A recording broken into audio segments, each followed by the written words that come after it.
Good evening दोस्तों, super academy JH में आप लोगों का बहुत बहुत स्वागत है। दोस्तों, मैं अनिल कुमार आप लोगों के बीच आज आधुनिक इतिहास का बक्सर के युद्ध को लेकर के आए हुए हैं। तो चलिए दोस्तों, आज हम लोग बक्सर के युद्ध को पढ़ेंगे। इससे पहले मैं कहना चाहता हूँ फ्रेंड, अगर आप लोगों को ये वीडियो अच्छी लगेगी तो लाइक शेयर कमेंट करना ना भूलेगा। अगर मेरे चैनल में आप फर्स्ट बार आए हो तो इस चैनल को सब्सक्राइब भी कर लीजिए और साथ में बेल आइकन भी प्रेस कर लीजिएगा ताकि मेरे हर वीडियो की नोटिफिकेशन सबसे पहले आप तक पहुंचे।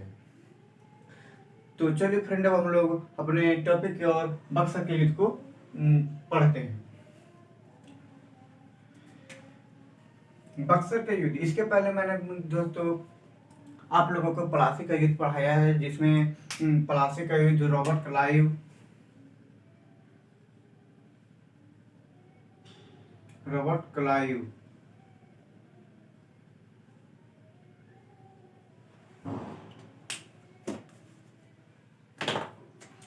क्लाइव और सिराजुद्दौला के बीच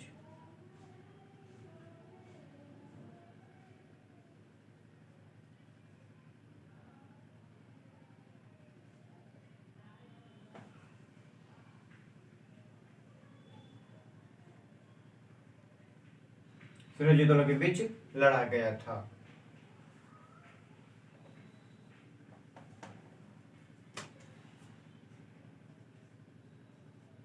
लॉर्ड क्लाइव और सिराजुद्दौला के बीच लड़ा गया था। इसमें सिराजुद्दौला की हार और लॉर्ड क्लाइव की जीत हुआ था। इस युद्ध में फ्रेंड धोखे की कारण से सिराजुद्दौला की हार हुआ था। उसके बाद इस धोखा में इस युद्ध में फ्रेंड धोखेबाजी मीर जाफर से सिराजुद्दौला से मीर जाफर ने किया था।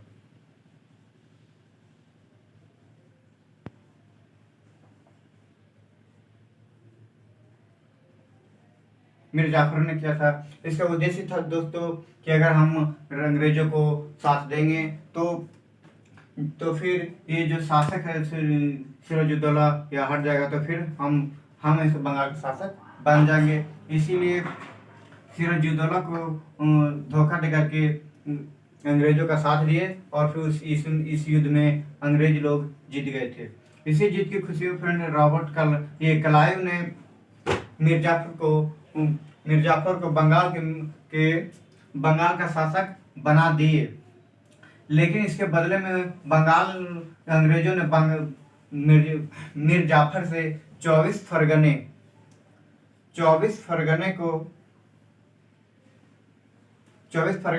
अपने अधीन कर लिए थे। और अपने अधीन करने के पश्चात भी दोस्तों मीर जाफर अपनी गद्दी पर कभी भी इस शांति से नहीं रह सका। वह हमेशा कोई भी कार्य करता था तो क्लाइव की इजाजत के बिना नहीं कर पाता था। हमेशा क्लाइव का मीर जाफर के ऊपर दबदबा बना रहता था। इसीलिए दोस्तों मीर जाफर का दामाद मीर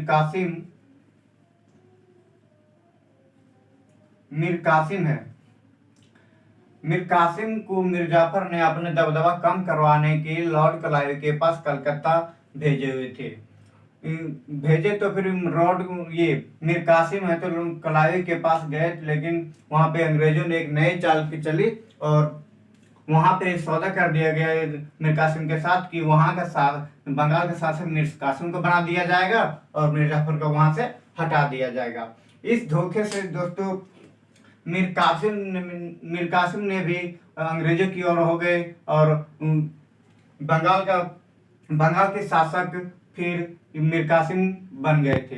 अब दोस्तों, अब कब ये शासक वहां का बने थे अब बताते हैं। जब मीर कासिम अंग्रेजों के साथ मिल गए थे, तब 20 अक्टूबर 1760 को, इसके बाद है तो 20 अक्टूबर 1760 को सुबह में मीर जाफर के महल को घेर लिए थे और घेर करके उनको वहां से राजगद्दी पर से हटा दिया गया और उनके स्थान पे मीर मीर कासिम को बैठा दिया गया और उन मीर जाफर को गद्दी से हटाने के बदले दोस्तों कुछ सोने चांदी और उनके बदले में कुछ पेंशन देने की बात कही गई और वही उसी के अनुसार मीर जाफर को वहां से हटा दिया गया। हटाने के पश्चात फिर जो बंगाल के मुर्शिदाबाद के शासक जो मीर जाफर थे वहां के शासक अब मीर कासिम बन गए थे। अरे मीर कासिम को राजा बनाने के पश्चात दोस्तों अंग्रेजों ने इनसे भी 3 जिले तथा 3 करोड़ का सोना चांदी यदि वसूले थे। इनको इतना वसूलने के पश्चात भी फिर अंग्रेजों ने मीर कासिम को और दबदबा बनाने लगे, जिस प्रकार मीर जाफर से करते थे। लेकिन मीर कासिम ने हार नहीं माने और उनके साथ युद्ध करने की तैयारी करने लगे। 1900 इस युद्ध की तैयारी करने लगे बहुत बार। इसी प्रकार दोस्तों बहुत ही बार युद्ध हुआ और लेकिन बार बार मीर कासिम हार जाते थे। परंतु एक बात और है दोस्तों कि जिस समय जब 1757 का युद्ध समाप्त हुआ और फिर 20 अक्टूबर 1760 को मीर जाफर का गद्दी पर से उतार दिया गया। मीर जाफर को गद्दी पर से उतार दिया गया। उसके बाद भारत में 3 साम्राज्यों का उसमें टकराव चल रहा था कि हम भारत पर राज्य करेंगे, हम भारत पर राज्य करेंगे। वो था दोस्तों पहला था एक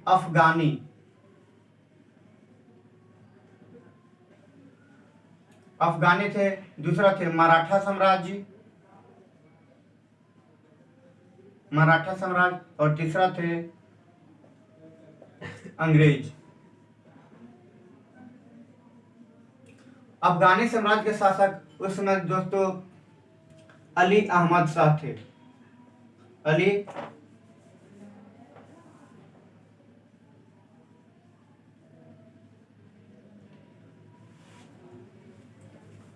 अहमद शाह थे। इन्हीं तीनों के बीच में टक्कर चल रहा था कि हम सब सोच रहे थे कि हम भारत पर आक्रमण कर, हम भारत पर अपने साम्राज्य को विस्तार करेंगे। भारत में हम अपना साम्राज्य विस्तार करेंगे। मराठा सोच रहा था हम अपना साम्राज्य को विस्तार करेंगे। परंतु दोस्तों इन दोनों ने कुछ भी नहीं कर पाए और अंत में अंग्रेज किए थे। कारण यही था दोस्तों कि 6 जनवरी 1761 को अफगानी अली अहमद शाह एवं मराठों के बीच पलासी नामक मैदान में इन दोनों के बीच युद्ध छिड़ गया था। इन्हें युद्ध छिड़ जाने के कारण से दोस्तों इस युद्ध में अफगानी तो जीत गए थे लेकिन फिर भी इनको बहुत नुकसान हुआ था। अब मराठा हारे थे, इनको तो बहुत नुकसान हुआ ही था, लेकिन जीतने के पश्चात भी अली अहमद शाह को बहुत ज्यादा नुकसान हुआ था। इसीलिए अली अहमद शाह भारत से फिर वापस युद्ध जीत करके वापस अफगानिस्तान चले गए और अंत में दोस्तों बच गए थे अंग्रेज, जो कि मराठा की शक्ति कम होने के कारण और अफगानिस्तान वापस चले जाने के कारण का फायदा अंग्रेज उठाने लगे। इन लोगों ने दोस्तों भारत पर अपना व्यापारिक क्षेत्र को बढ़ाने की बहुत ही कोशिश करने लगे। जो मुगल साम्राज्य के जो शासक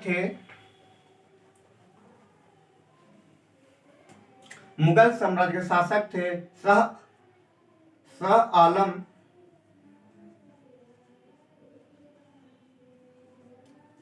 आलम द्वितीय मुगल साम्राज्य के शासक उस समय शाह आलम द्वितीय थे। इनसे 26 लाख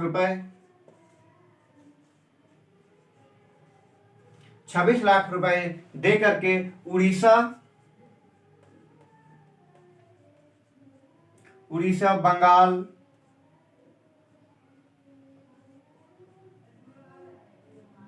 और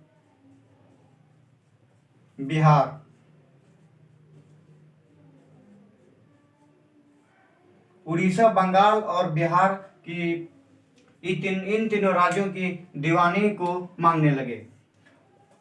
उनको देने में बहुत ही मजबूर करने लगे अंग्रेजों ने, बहुत ही उन पर दबाव देने लगे। शाह आलम द्वितीय पर इतना ज्यादा दबाव देने लगे कि अंततः उनको 26 लाख रुपए लेकर के उड़ीसा, बंगाल और बिहार की दीवानी को अंग्रेजों के हाथ में सौंपना पड़ा। इसी प्रकार से दोस्तों अंग्रेज ने भारत में बहुत ही तेज मात्रा में ऐसे अपना व्यापारिक क्षेत्र को विस्तृत किए। विस्तृत करते करते दोस्तों अंततः में हुआ कि एक बार फिर से 22 अक्टूबर 1764 को ऐसे बक्सर के युद्ध में, बक्सर नामक स्थान में ऐसे युद्ध हुआ था। इसके पहले मैंने बताया था दोस्तों कि मीर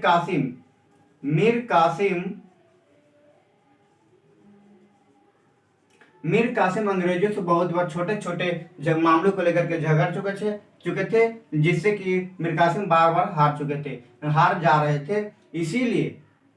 इसीलिए इन्होंने वहां से भागकर सीधा अवध का शासक शुजा-उद-दौला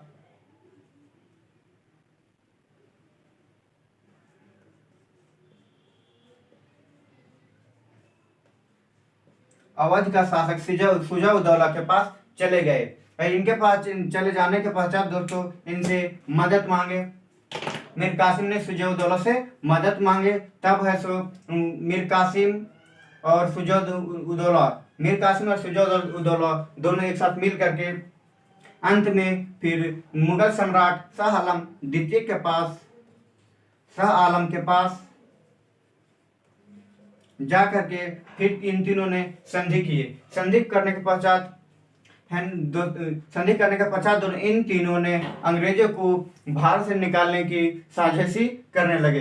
साजिशी करते करते दोस्तों ऐसे इन लोगों ने भारत में एक बार फिर से युद्ध करने की बात सोची थी, जो बिहार के बलिया नामक स्थान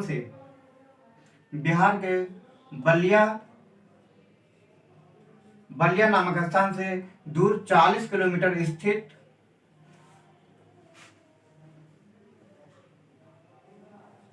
बिहार के बलिया नामक स्थान से दूर 40 किलोमीटर स्थित बक्सर नामक स्थान में ऐसे इन तीनों के बीच एवं अंग्रेजों का सेनापति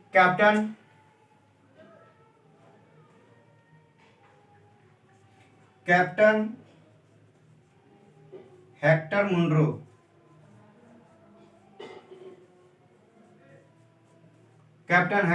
मुंडो के बीच लड़ा गया था। यह युद्ध में दोस्तों ऐसो अंग्रेजों की जीत हुआ था। इस युद्ध में पलासी के युद्ध की तरह ऐसे धोखाबाजी से यह युद्ध अंग्रेजों ने जीते थे। जब है तो पता चल गया कि मीर कासिम शुजा-उद-दौला के पास गया। मीर कासिम शुजा-उद-दौला के पास गया है,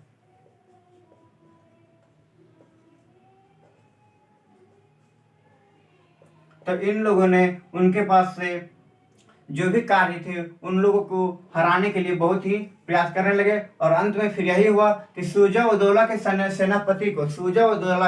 सेनापति को इन लोगों ने पैसे के बलबूते खरीद लिया। और खरीदने के पश्चात दोस्तों उसी युद्ध में फिर है सो पलासी के युद्ध की तरह बहुत सारे सैनिक जो भी अवध के शासक सेना थे वे सभी सारे सेना अंग्रेज की ओर चले गए, जिससे अंततः हुआ कि मीर कासिम, शुजा-उद-दौला और शाह आलम का हार हुआ और अंग्रेजों की जीत हुआ था। तो चलिए दोस्तों अब हम लोग फिर इसे एक बार शॉर्टकट में रिवीजन करते हैं।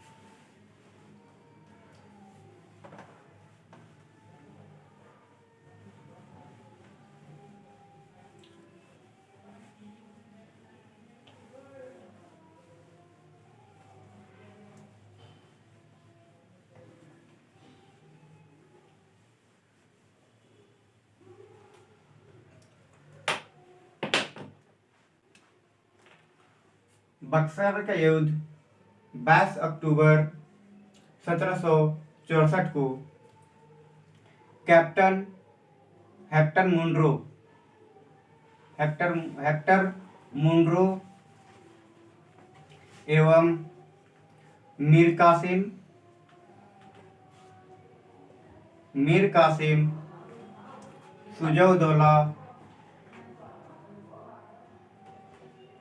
शुजा-उद-दौला और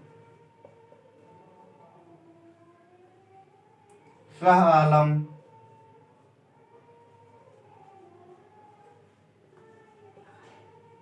के बीच लड़ा गया था। इस युद्ध में दोस्तों भारत के शासकों की हार और अंग्रेजों की जीत हुआ था।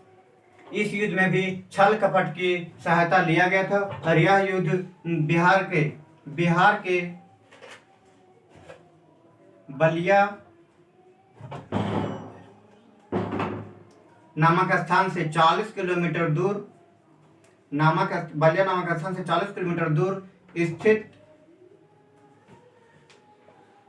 बक्सर नामक स्थान में यह युद्ध हुआ था।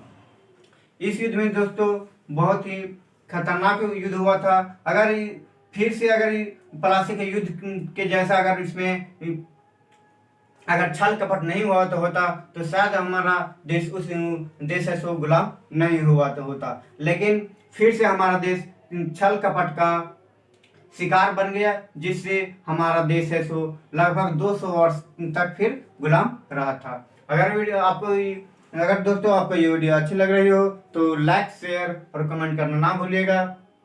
और अगर आप मेरे चैनल पे फर्स्ट बार हैं तो दोस्तों सब्सक्राइब भी इस चैनल को सब्सक्राइब भी कर लीजिएगा, ताकि मेरी हर वीडियो की नोटिफिकेशन सबसे पहले आप तक पहुंचे। तो चलिए दोस्तों, अब हम लोग फिर इसके अगले वीडियो में इसके बक्सर के युद्ध का परिणाम को पढ़ेंगे। तो अब हम लोग फिर मिलेंगे दोस्तों अब अगली बार। तब तक के लिए बाय बाय।